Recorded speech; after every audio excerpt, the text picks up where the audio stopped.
Sa video pong ito ay ituturo ko sa inyo kung paano magkabit ng switch sa pang headlight at park light.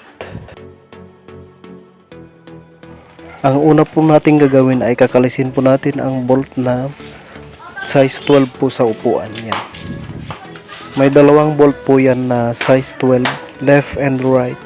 Yun po ang ating tatanggalin para matanggal po ang ating upuan. Diyan po natin ipapagapang sa loob ang wire na ilalagay natin.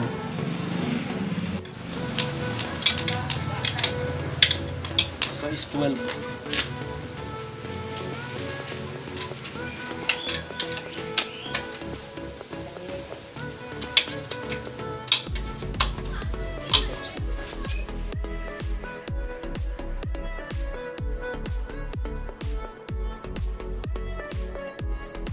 Yan po yung dalawang bolt na sinasabi ko sa inyo, size 12 po yan.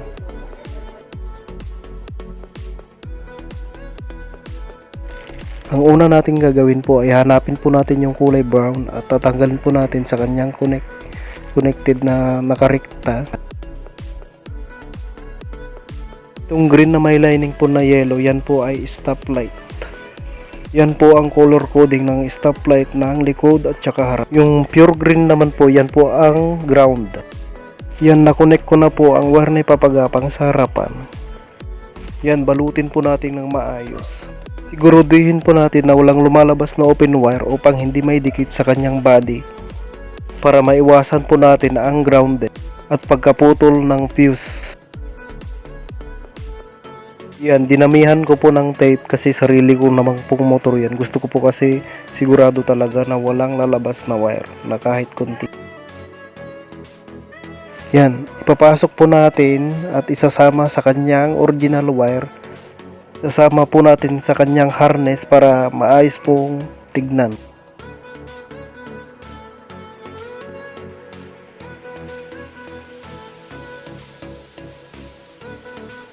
Katapos po ay lagyan po natin ng tape ang kanyang wire na nagrektahan.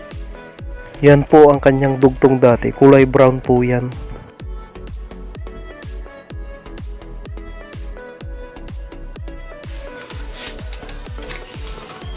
Tabi natin dito sa mga original wire para maayos tignan. Sa baba po ng headlight ay may dalawa pong tornilyo, yan po ang ating tatanggalin. Gamitan po natin ng Phillips screw star.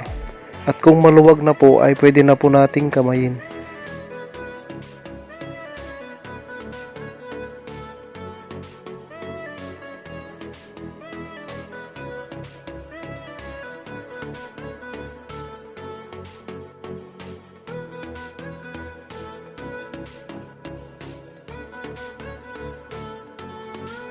Yung binili ko pong switch ay dinugtungan ko po ng wire upang humaba.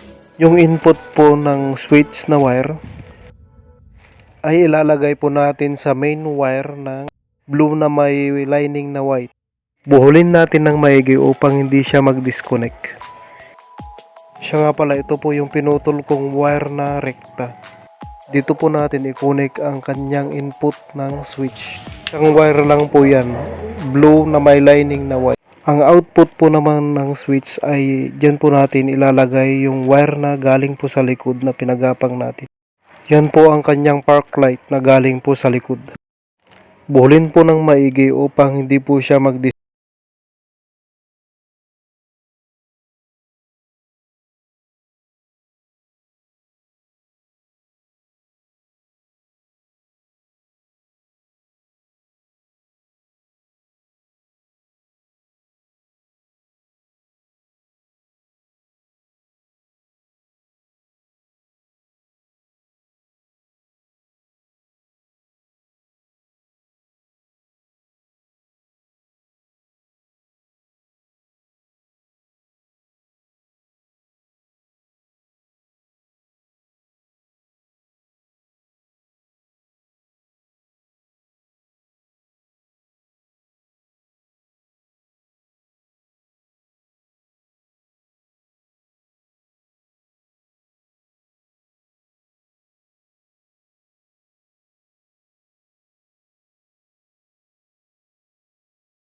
At syempre pagkatapos pong gawin ay punasan po natin ng maigi upang matanggal naman po yung dumi-dumi na tumalusik.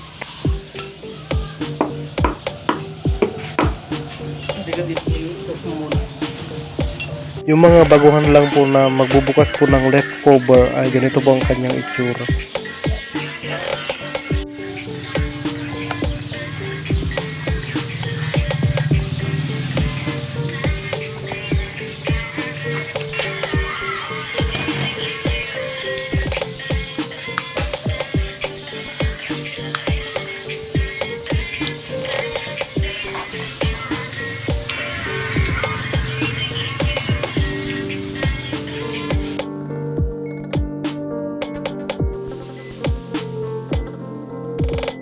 Para po sa mga hindi nakakaalam, yan po ang kanyang itsura.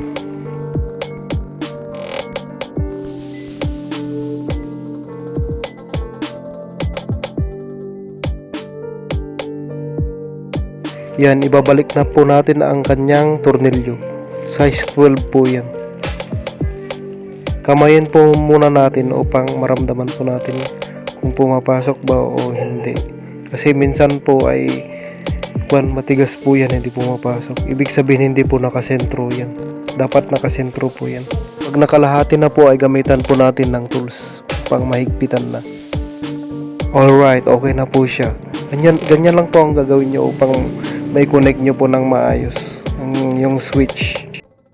Maraming salamat po sa inyong panonood. Sana may natutunan po kayo. God bless po sa inyong lahat.